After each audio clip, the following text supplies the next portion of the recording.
Pod Candy, a podcast about cults, crimes, and killers.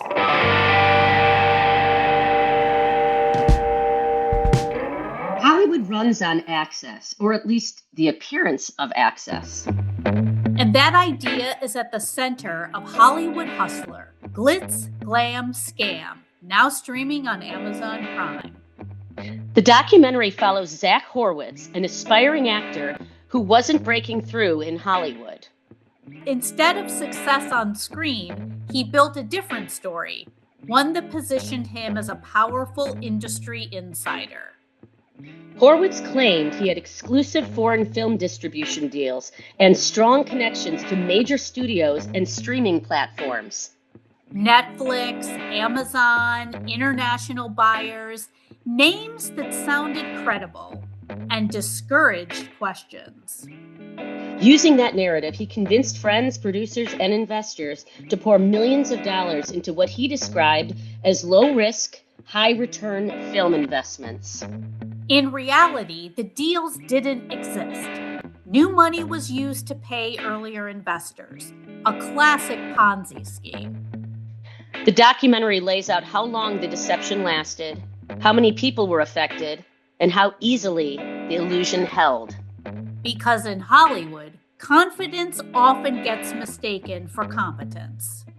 Today we're breaking down Hollywood Hustler, Glitz, Glam Scam, the story of how image, access, and unchecked belief allowed a massive fraud to grow in plain sight. Not a story about talent. A story about perception. Outside my window, it's only raining. When the wind blows, I feel pain. I don't need no doctor, baby, I'm not sick. My body's been locked up, heartbroken ever since.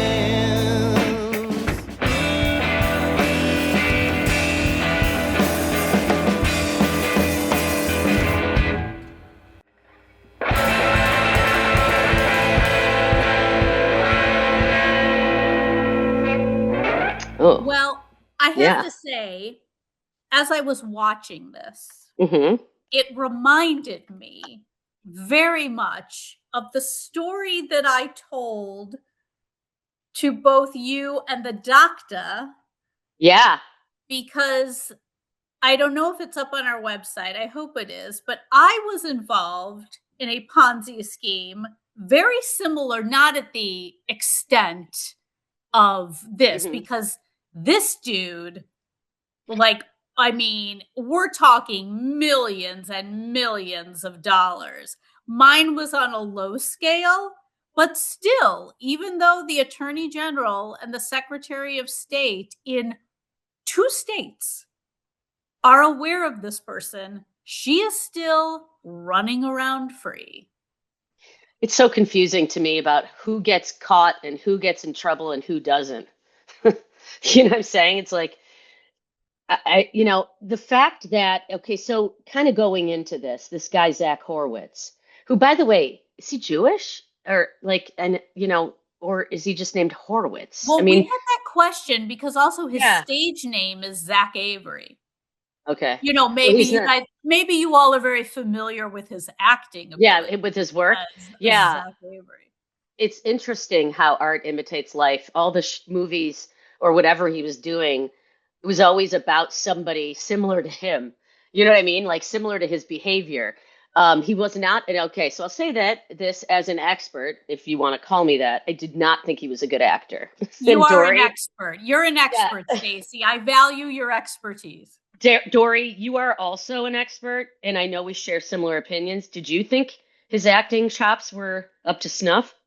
You know, I mean, he did like B-list type of movies. They showed some of Yes. those in the documentary. I mean, I'm going to be honest. I wasn't like, oh my gosh, this guy is like the worst actor in the world. But as I think I told you, yeah, like his acting was like whatever, but Hmm. it's amazing how crafty people are. Like I'm honestly astounded.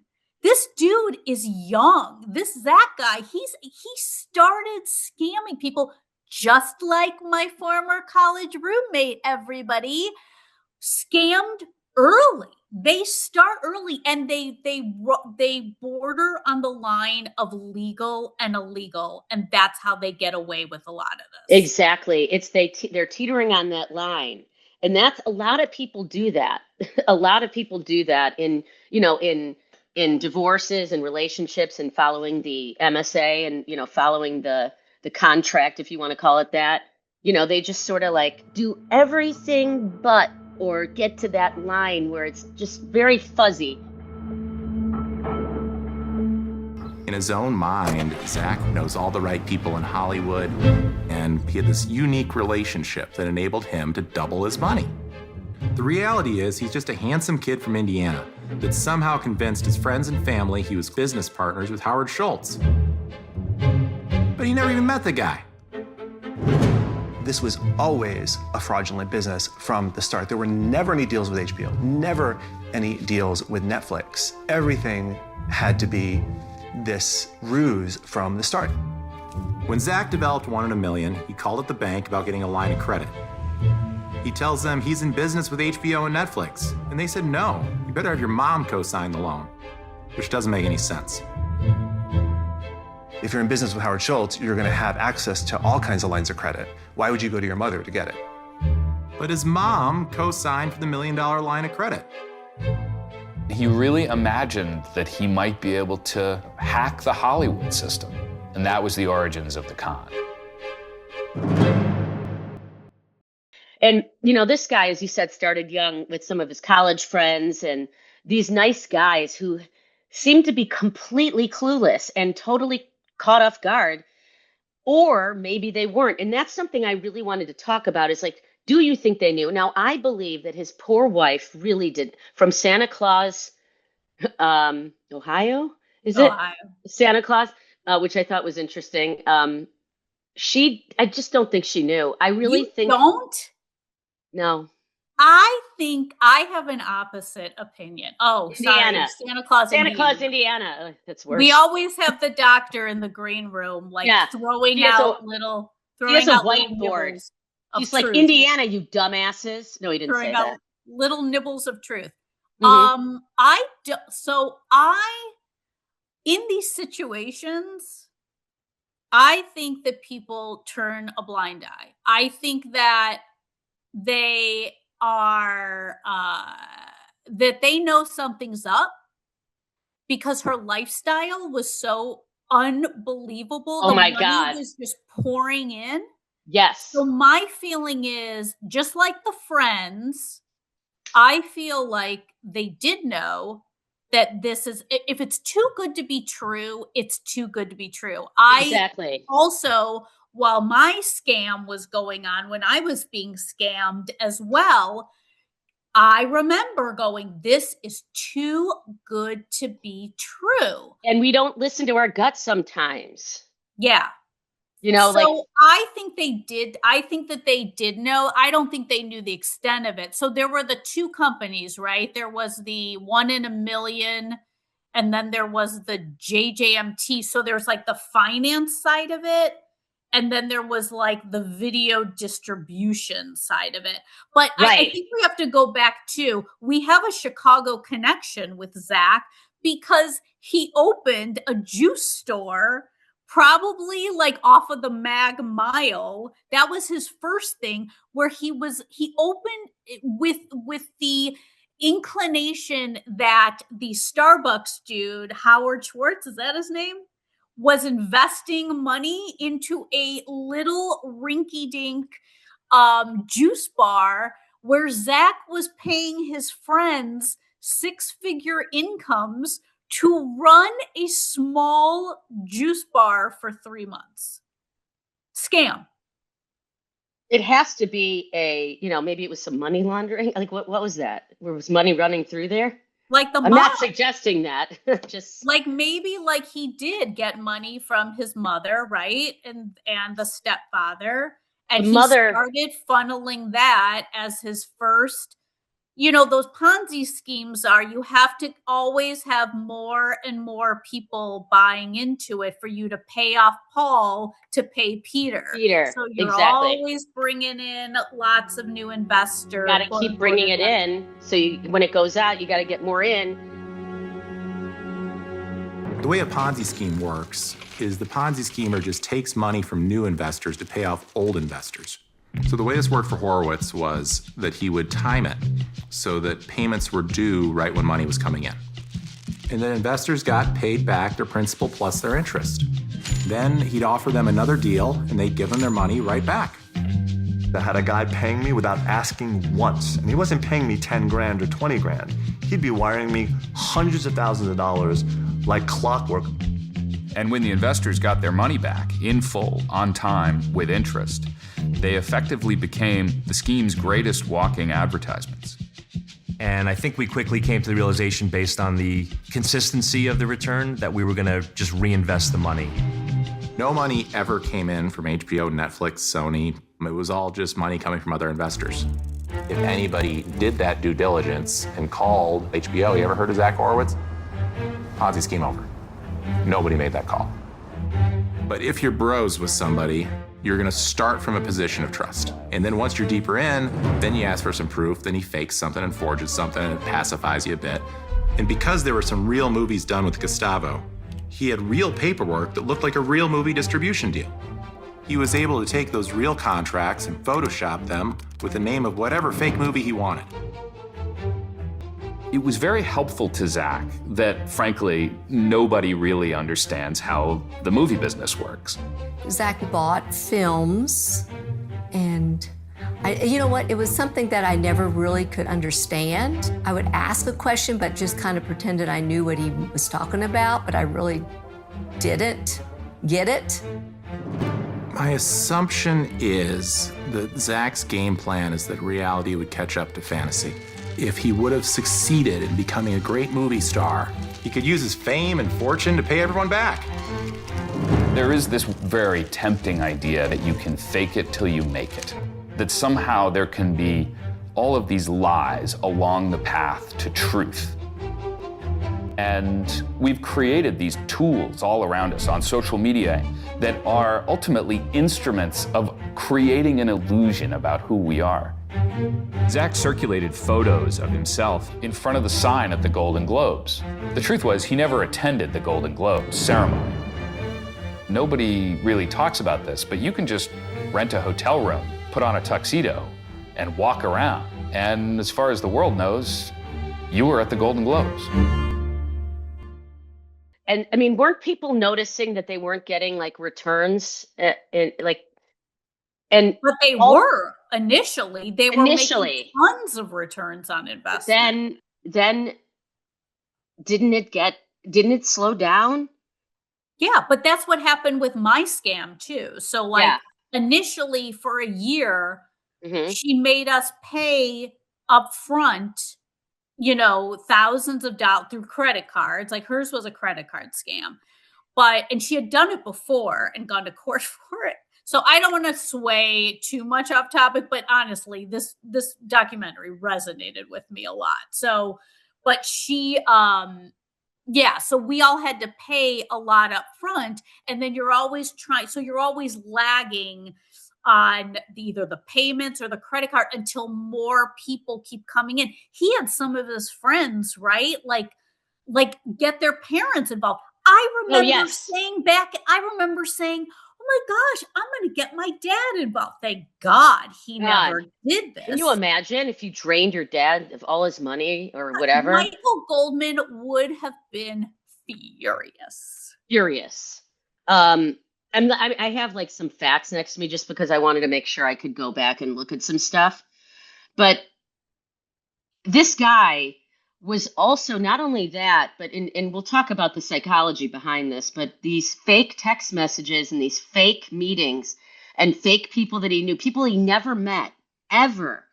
And I mean, this takes a lot, and making up phone numbers and making up text threads and all this stuff. It seems like his talent could be used toward, like Catch Me If You Can, like what's his name, forging checks. It's like, do it for good. Do something. I mean, $650 million. Yeah, and he loved he idolized the Wolf of Wall Street guy. Again, right, another Leo DiCaprio. Right, but the real guy, I mean. Yeah, the real guy. But like you said, use it for good, not for evil, because this guy, to be honest, he's kind of a genius. Like, yeah, he has to be. Like, he could have used, and I think when he went to prison, he was only like 34, 35 years old. Like he's like 39 now. Yeah, so like 35, I think, when he went to prison. He's a young dude. Like he was but think about that, Stacey, what he could have done maybe, but I think his driving force was he really wanted to be in movies. He wanted to be like a movie star. And that's what he wanted. And he was just a constant liar, a pathological liar that, like you said, created these texts and emails from like the head of Starbucks. Like his wife thought that she invited, like, quote unquote, the CEO of Starbucks to her wedding, not knowing that she was inviting Zach, because Zach was the one who had an app that was responding these texts. This is maniacal to me. It's maniacal. Horowitz founded the firm in 2013 and told investors it was buying foreign distribution rights to Hollywood films and reselling them to Netflix and HBO in Latin America. And then to back up the pitch, he mailed glossy annual reports and even bottles of Johnny Walker Blue Label Scotch. I mean, he really, and this is one of the biggest Ponzi schemes in Hollywood history. Right, next to Madoff, right? Next to Madoff, and isn't he New York? Yeah. I mean, slick paperwork. I mean, really, really pulling the wool over everybody's eyes. But there's a part of me that thinks that he believed himself, like he believed it. Yeah, I think so too. I think it's that OJ thing, right? Like you really believe that you didn't murder, but you murdered. But you did? Yeah. So are we saying that OJ was guilty? Allegedly? I mean, except for Jody Goldman, my mother, who was the one person who always believed that OJ, yes, she believed back in the day. She is now, unfortunately, she has dementia, so she wouldn't be able to corroborate this. But my sister and I can corroborate that she thought that OJ. But it is believing your own bullshit. It's just believing your own bullshit to a point where you just believe it. And I don't know how you can keep repeating the narrative that you're believing and keep doing things that are really out of the way from actually just knowing somebody and inviting them to your wedding. But to pretend he knew all these people and to pretend that he had connections to all these streaming services and all these, it's diabolical, really. One of the more amazing details of his scheme was that he mastered the use of an app that allowed him to create text messages to arrive at precisely the right moment from whoever he wanted it to be from. One time we were in bed and he gets a text from Howard Schultz. All right, we're here. Time to get up. And I was like, babe, just don't answer. Zach got out of the bed and he started pacing the room. And he started screaming, they control me. I'm so sick of him controlling me. And then he went out with them. He's like, I have to go. And then I got a text from Howard Schultz. Don't tarnish his career. He could build the illusion of an entire relationship by just showing his phone to somebody. And all of a sudden, that would be lodged indelibly in their memory. He'd pull out his phone and show me live text from Howard Schultz. He'd show me his response, and then he'd show me Howard Schultz's response, 5 minutes later. He was like, oh, Howie, to call him Howie. He would find little bits of language from Howard Schultz's books or the speeches he gave. And so he would graft that kind of inspirational language, and it got people to do things that they might not have otherwise done. His whole life was a lie. Yeah. I mean, His he was whole also life. cheating on his wife from Christmas, Indiana, not Ohio, as Dr. John threw Santa Claus. The fact that he had like basically a woman in every port. In the documentary, you know, there was Bex, his number one gal, who truly seems absolutely in love with him, and the two of them maybe are still together even though he's in prison. Zach has a way of not only making eye contact with you, but holding it and then leaning in and engaging with you. And I think that's how he would just put a spell on everybody. I have not been in love with anyone since. It's hard. He set the bar high. He was a super gentleman.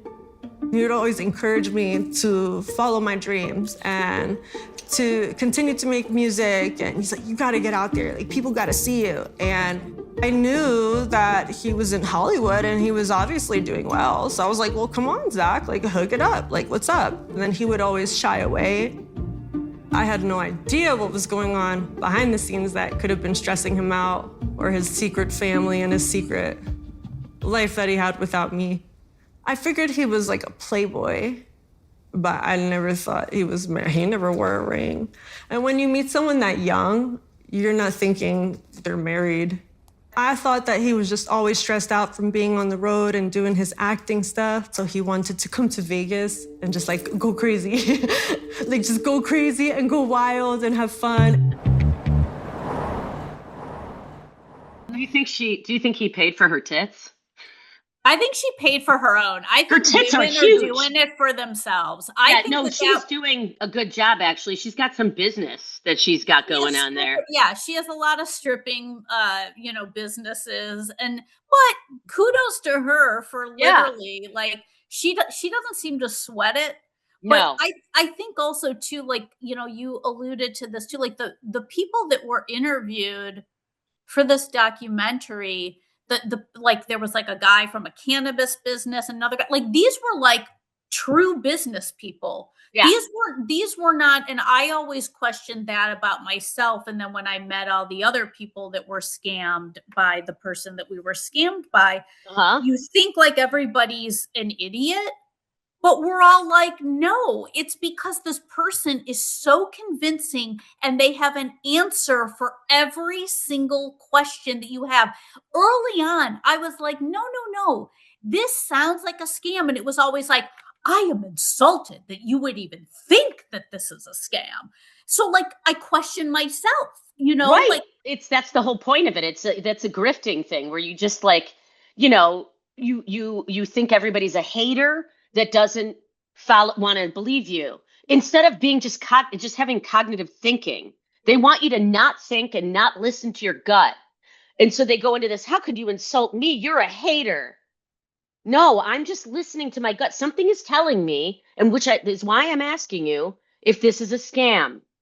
That was your gut telling you that. I love how Stacey is pointing to her vagina as she is. I can tell under your table that you are literally like, that's where the gut is, ladies. The gut it is in your nether region. Follow your gut. Yes, it's near the vulva. I'm just kidding. But you know what I'm saying? It's like those feelings you have when you question somebody in any capacity, whether it's that multi-level marketing or investing or something, when you ask a question because something in you tells you, I don't feel right, the person will always come back at you that there's something wrong with you. 100%. So, I think we need to bring in the doctor. I think we're ready. He's sweating. Yeah, he is sweating. I do want to find out about like his perception of the people that were so involved in this. Like you have your view, Stacey, that you don't think they really knew. And my view is I think a lot of them like knew enough and just didn't want to accept it. So let's bring out from the nether regions of the green room, and maybe he'll show where his gut is as well.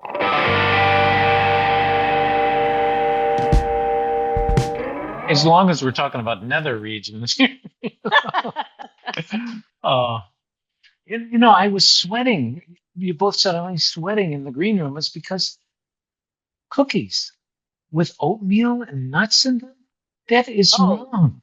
I'm so sorry, Dori, that we made such a huge mistake. We will not send those anymore. Oatmeal and nuts in cookies. I don't know. I don't like nuts in my cookies. I don't like. I'm in a sour mood because of this. I don't either.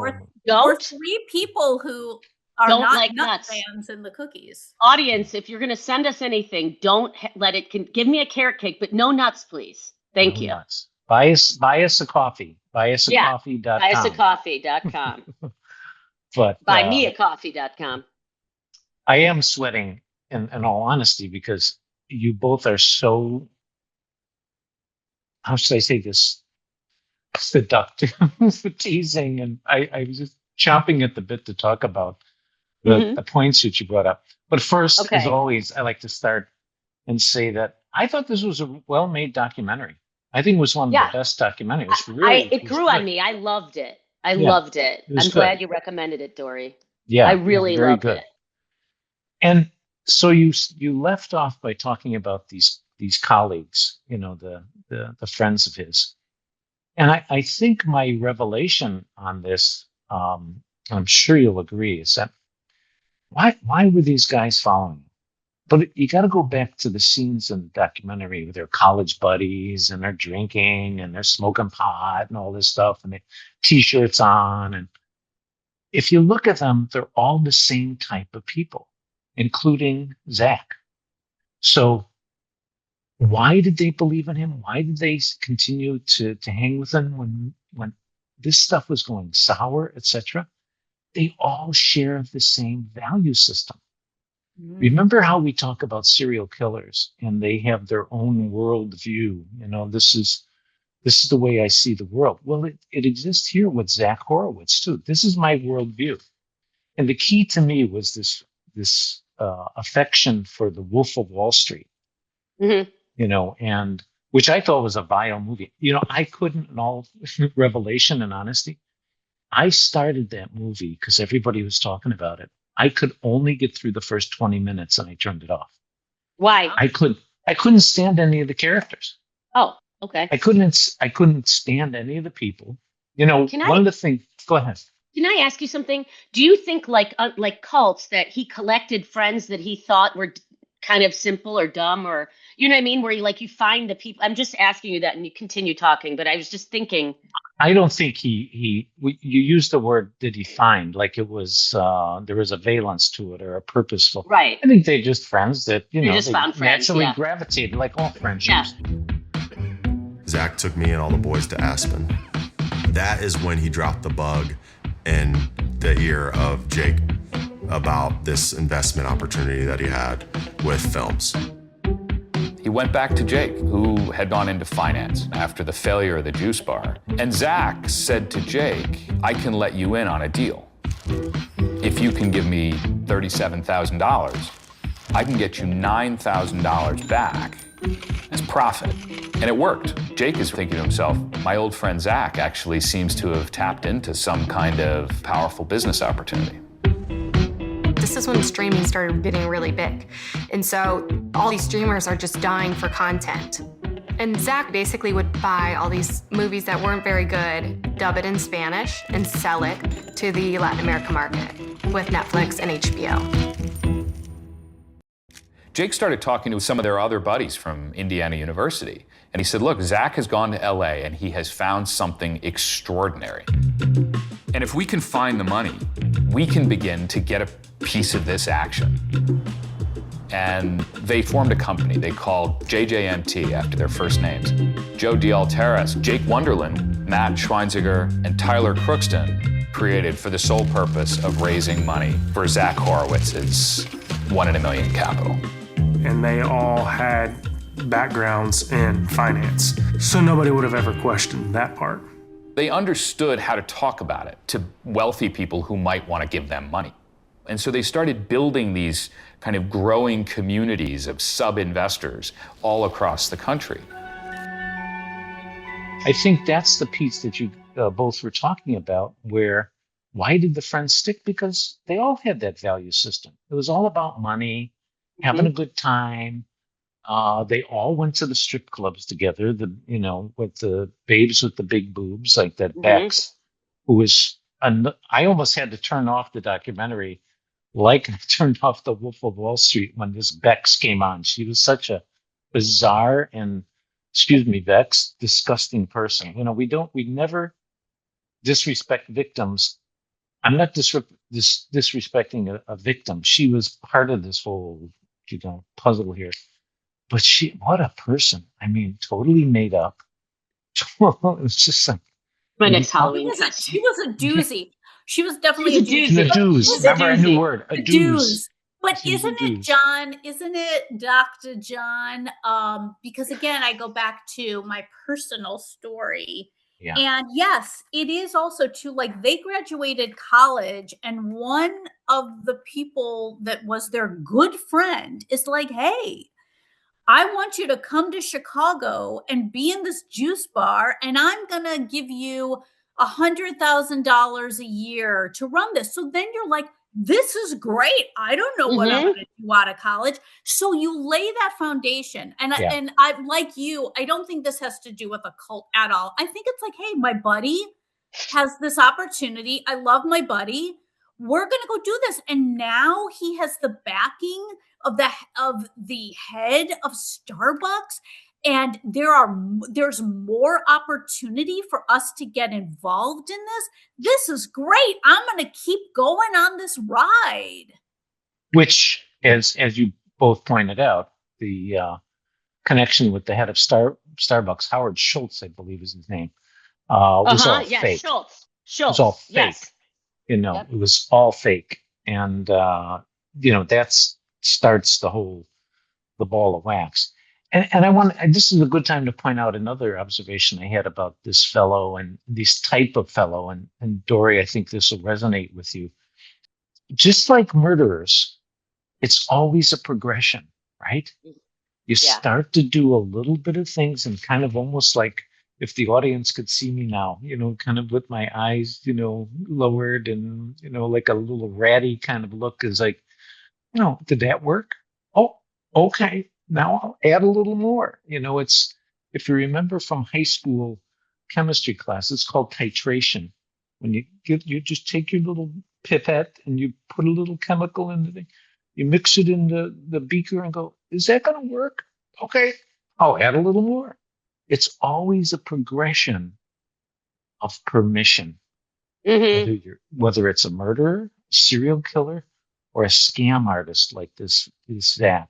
But I almost felt, and again, this is a differing opinion, and I get that, but I felt like he was balls to the wall from the very beginning. I felt like that there wasn't even like a little bit to start. I get it, like with, like starting with the juice bar and seeing how that goes, but I felt like he was so brazen that from the beginning, he just started throwing this shit out there. Like, who thinks about that, I'm going to do this business. I'm a B-list actor. I want to be around all these actors. You know what? I'm going to create this company that I'm going to say, like, that I'm going to be just, distribution for, to Netflix and like, he thought of that in his early 20s to start doing this.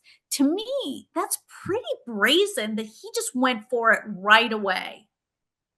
I think I didn't get that, Dori, but I respect that that's what your observation was. And it makes me think. I thought it followed the typical progression, whether that progression is about money or whether it's about just empowerment or about, being allowed to do this by your colleagues and friends. But that's a good point. Maybe he was more brazen from the beginning. I didn't catch that. So that's a good catch.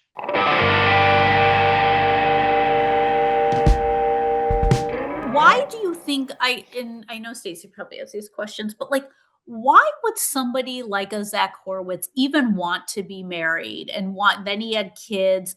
Like he I mean, one would assume he knew this girl, his wife from college. They were college sweethearts. Was there any truth to somebody like this? Well, I think, first of all, that's an outstanding question. One that I Yes. didn't think of while I didn't either, actually. watching the documentary. But I think I have an answer. It projects that He's normal. perception of normality. Mhm. And look at, I'm just a regular, Married guy with kids. upstanding guy with kids. Mhm. And of all the people he was surrounded by, she was the best looking and the most normal. She was beautiful. A beautiful woman he marries. Beautiful. He's got great looking kids. Yeah, Where adorable. everybody around him was just kind of scummy looking and, kind of, unattractive in many ways. But I think it's that sense of, I'm just a normal guy, and I have normal values like everybody else. Hidden beneath is the real demon here, He's not. I don't think he loved. I don't think he might have said he loved her, but she was in love with him, his wife. Yeah.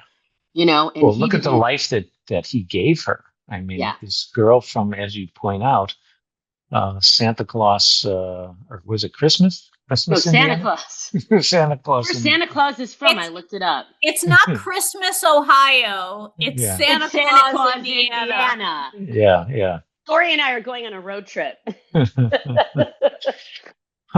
Well, I actually know that, and I'm, people are going to think I'm a big sports guy. I'm not. But one of the Bears quarterbacks was from the same town, Jay Cutler.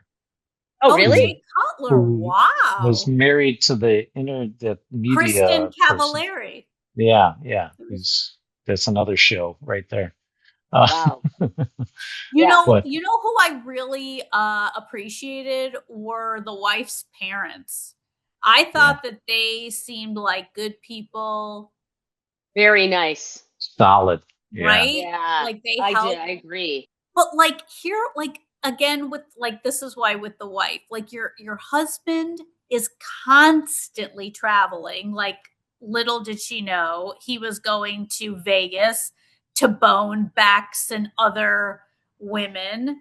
But like you're alone a lot. Yes, you have the money. So again, I think like, well, it's the money. I like the money. I like our life. How much do I question this life? Yeah.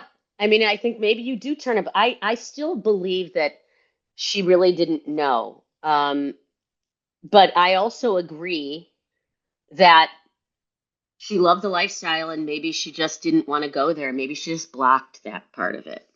So hard to say, I tend to agree with you, Stacey. I don't think she really knew. She seemed really disconnected from stuff. Now maybe she's just messed up, but. And Dori, I'm sure he sold to her that this is my job, right? I have to travel a lot in order to make these big deals and pursue my Hollywood career, etc.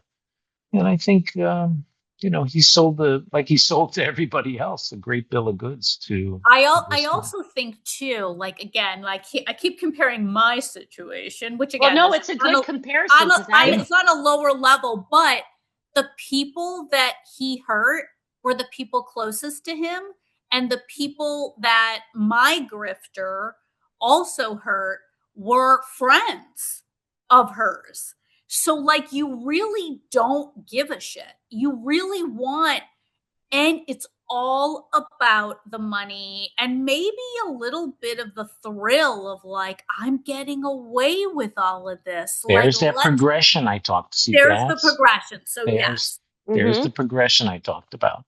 Yeah, I'm getting away with this. Okay, so a little more. Look at that's where I was getting progression out of this. And like you pointed out so well, his wife, his fiance at the time, invites Howard Schultz to the wedding. When does he go, well, don't do that, honey. Yeah. I mean, he just went through with it. Yeah. This says to show the progression. He began by betraying the trust of his own friends, people who lowered their guard because they could not possibly imagine that someone they had known for years would unflinchingly swindle them and their families out of their life savings. And the scheme impacted over 250 investors. That's so many people. I thought at the end of the documentary they said 586 people invested in the Ponzi That scheme. might be it. It says over, and this might be an old Wikipedia thing, but he went to and by jail the way, in 2021. Yeah. $200 million is still missing. I do know that. I guess. Let's talk about the mother, because obviously this started with her. A domineering mother. Yes. Zach's parents split up when he was young.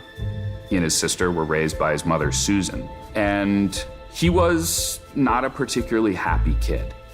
But by the time he got to high school, his mother had remarried, and she'd married a prosperous man, Robert Kozlowski, who was a manufacturing executive. Zach gained the reputation for being a wealthy kid in town. That became part of his understanding of how you gain access and attention and respect. Suddenly, you've got a nice car, you've got a vacation house. That gives you a kind of celebrity that very few other things can at that age. His mom put him on a pedestal at all times. That put a lot of pressure on Zach to be the best. He had this need to be in the spotlight and to be the golden child. Zach came to believe his stepfather was a sort of model, that he could be a success in business, just like him.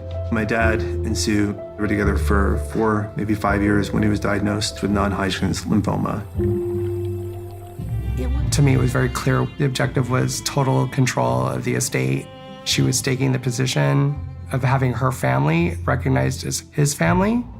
There were emails that went to the financial advisors about changing the will. But Stephen had always been told that he was heir to what Bob had built. The prenup that my dad had in place had a detailed description of the assets, of which it was pretty obvious I was only son and I was the heir.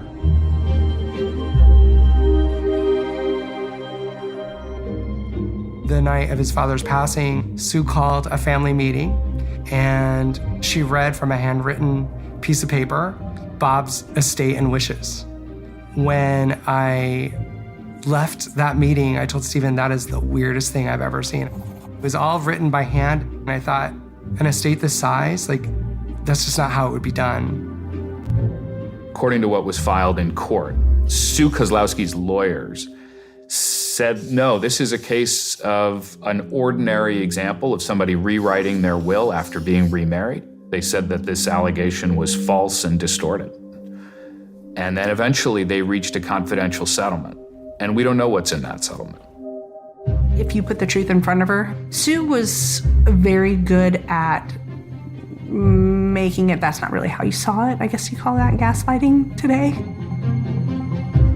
Can I make a statement? Yes. This is going to sound almost sophomoric. It's a nice big word. Mm-hmm. But as long as I'm in this career, the old adage applies: the apple doesn't fall far from the tree. And this comes to roost or to flower in this documentary. Yeah. It wasn't until the end, towards the end, where they revealed how manipulative, how gold digging his mother was. And you guys can talk more about it than well, I probably remember, but she was on a lower level, just like her son.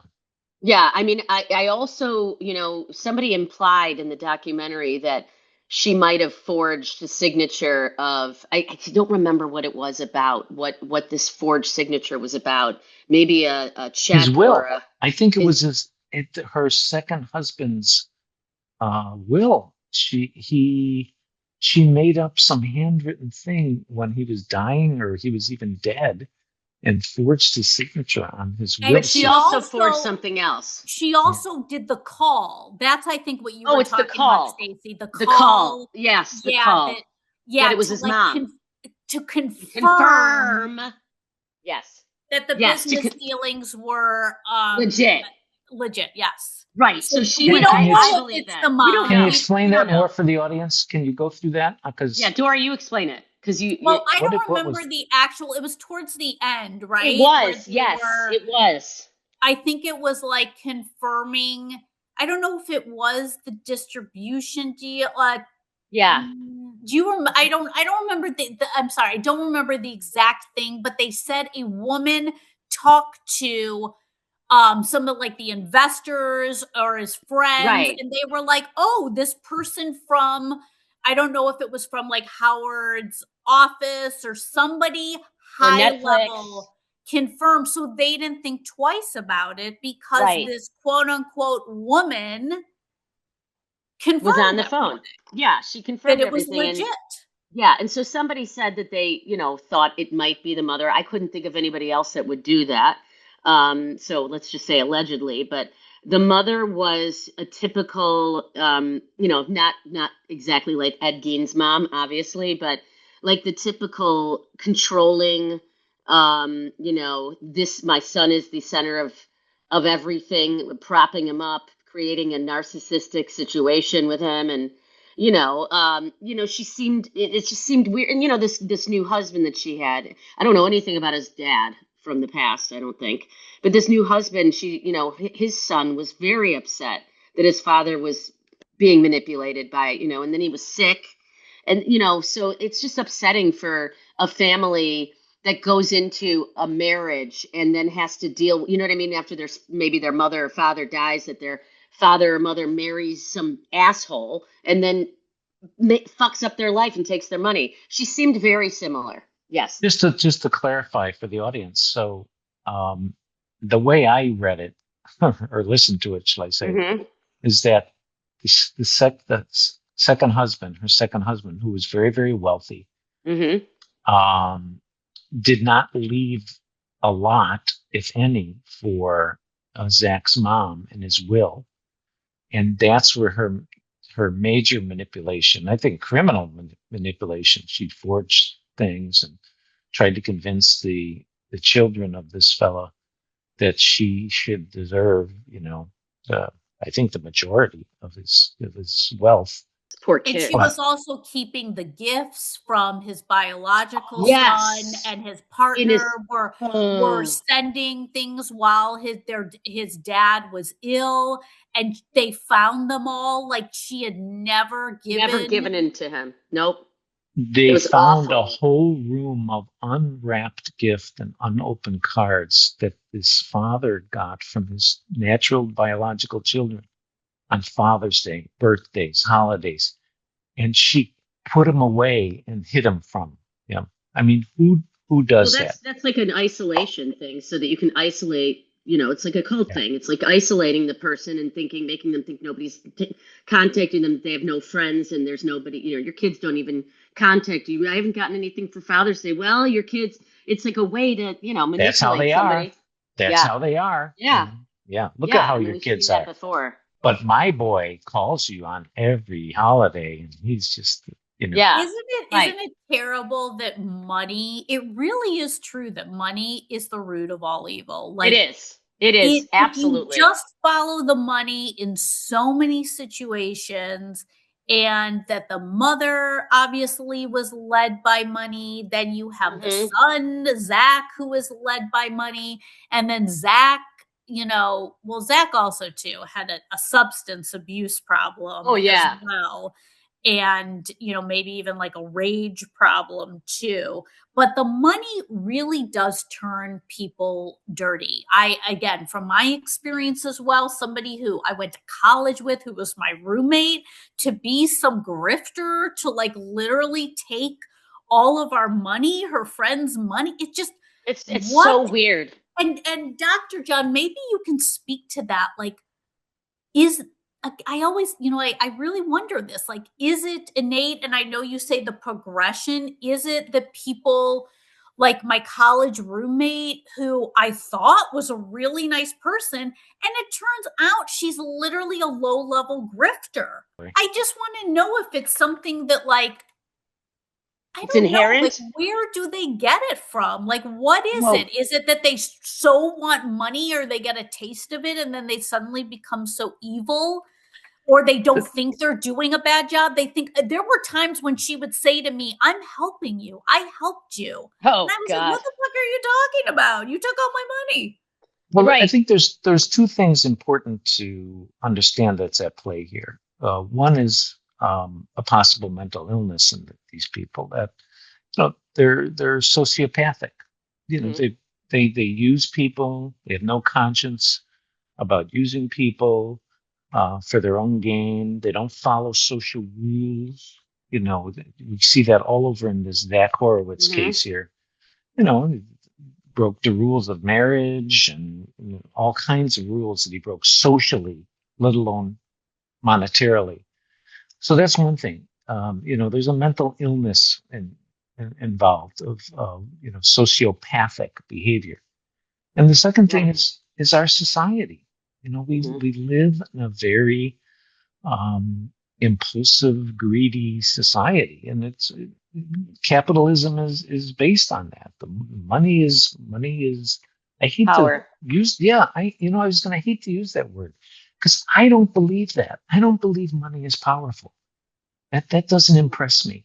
I guess it's an illusion. Yeah, power is something. Power to me is someone who's intellectual, who's who's knowledgeable, and who's a leader, not because they have a big But in our pocketbook. country right now, it is very much power is money. Like money Power is money. Power. Look at, I hate to bring this up because That's how you get away with stuff. a future episode, but look at the Epstein case. There's a lot of similarities between the Epstein case and Zach Horowitz. I think I listen to material and content about the Epstein case on a daily basis. There's something wrong with me. I'm interested in it as well. I mean, it's just a fascinating I'm very case interested in it. because I just find it. It's a Zach Horowitz Ponzi scheme to a level that's unbelievable. It's just unbelievable. And also that also begs to ask too, the people knew about this. Like some people, they're all horrendous, but like there probably were some people who didn't engage in the actual acts of raping and, molesting children, but they knew about it. Yeah. And he was a big donor initially to the Democratic Party and then was a donor, for like Trump and, everything. So it's like people knew what was going on, but just like in the Zach Horowitz thing, most of them said not one word until the shit hits the fan, right? And then now they're all covering their asses. Well, it was clearly pointed out in the documentary in the one friend interview. He said, well, probably was something going, but he was my friend. I wasn't going to say anything. Yeah, we were all suspicious, but he was a buddy. That's wrong, people. Audience, that's wrong. If somebody's doing something wrong, buddy or not buddy, we have a convoluted sense of help in our world. We often, and this is where the term enabling comes in a lot of disorders and a lot of conditions like substance abuse, etc. We enable people by thinking, well, it's my buddy. I'm going to help him by not saying anything. Whereas we have to turn that dial back in our heads and go, is that really helping to allow this guy to continue? Look at, if any of Zach's friends is listening to our program, look at how you helped him. He's in jail now. He's in jail. You could have helped him along the way by going, Zach. You know how often you tell me this exact thing? Yeah. I mean, you're right. I mean, you have to let people go to help them. Yes. As opposed to holding on to them and hoping or, that things will trying change. to save them, Trying to save But them or spare their feelings. A lot of them too, in this instance, were getting something out of it. Like True. they were making money. They were going on these amazing trips. They were, getting cars and women and drugs. And so it's also that too, that like, well, yeah, this is probably not on the upper level, but I'm living a lifestyle that's so cool. And it's fun. At one point, Zach chartered a jet to bring Jake and his friends down to Miami. We had a mansion on the water. It's like a 120-foot yacht. That right there had to have cost him, easily $1 million just for that one trip. Jake and Zach got on paddleboards and paddled out into the middle of the bay. And Zach said to his friend, he said, I have so much money, I don't even know what to do with it. He said it's like Monopoly money. Jake was explaining to me that Zach typically makes $10 to $20 million a month in this business. The returns they were getting were huge. Why wasn't that a red flag? It was too good to be true, but it just kept paying. So everybody kept coming. Just going back really quickly to the Epstein thing, and this isn't about Epstein, but, people knew that he was a convicted sex offender, however you want to put it. And they were still continuing to go over to this house with their children, and they were continuing to go there. What were they, I have a 15-year-old and a 12-year-old. We're all in a boat and we're on our way to your ranch, or we're on your way to your Florida property, or we're on our way from Mar-a-Lago or whatever. Is it money? Is it a connection? Is it because Epstein was connected to everybody, which I think was true? That also, though, happened with Jared, the subway guy. Well. Jared. You remember that documentary? I would love. No, let's do him next. Oh, that documentary. I don't know it, so let's do it. Oh, yeah. Another Jew bites the dust. That I know. That documentary, though, from years ago, that is one of the most disgusting. I've seen an Epstein documentary too, but that I've seen them all. Yeah, this guy's disgusting, but I'm still gonna bring my kids over to and have a sandwich. Yeah. Well, and then you get into the Michael Jackson whole thing, where people were allowing their little children to stay weeks at a time in La La Land or whatever the hell it was called. And, what do you think is going to happen? This adult and these kids, or R. Kelly, or the list goes on. It goes on and on. It goes on and on and on. Yeah. And it's all wrapped around trafficking and abusing children. Yeah. But the parents, you're getting something out of it, right? Oh, you're getting something out of it. You're making money. You're getting connected to somebody, and your kid is getting attention. Right. Yeah, exactly. So in this case as well, it's like they all were getting something, whether if they knew, and I do believe they didn't know, a lot of them didn't know the full extent. However, a lot of them knew that something was not right. Yeah. And remember the whole story on, I'm sorry, John, the whole story on Nickelodeon with the head of Nickelodeon. Yeah, same thing. They're still bringing their kids to these auditions and wanting them to be on these channels with this. It's sex offenders. Yeah, because if their kid can get famous, it's really good street cred. It's really good for your Instagram. It's so good to be able to announce all this shit that your kid is doing. Trust me, I know. Okay, sorry, John. Oh, you stole my thunder. Is that? Sorry. Again, I think the lesson learned is what is true help when you're seeing somebody doing something. Are you helping them by contributing to it? And the second thing is, what is true help, setting boundaries. When the first time you see an inkling of something going wrong or illegal, set about, get out. Don't just kind of let it, it's my buddy, or my uncle, my aunt, my friend, get out, set boundaries for, your own life. This is such an important thing that you're saying, because people really don't know how to do that. No, they really don't. Too good to be true. It is not good. If it's way too good to be true, follow your gut down in your nether region. Follow your gut.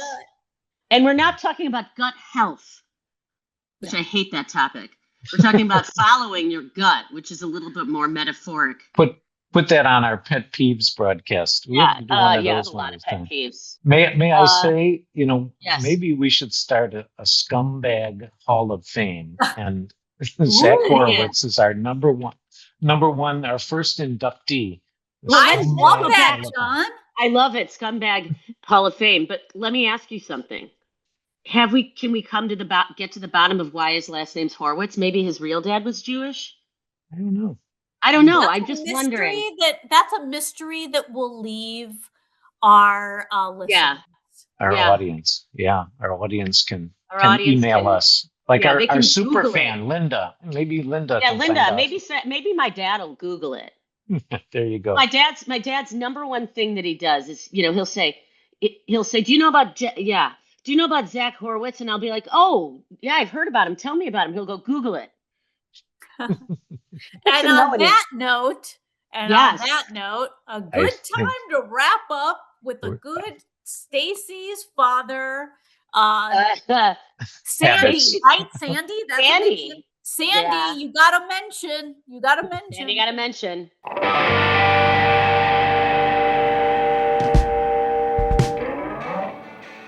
Thank you to everyone for listening. Our next episode is the thrilling HBO Max's Murder in Glitterball City.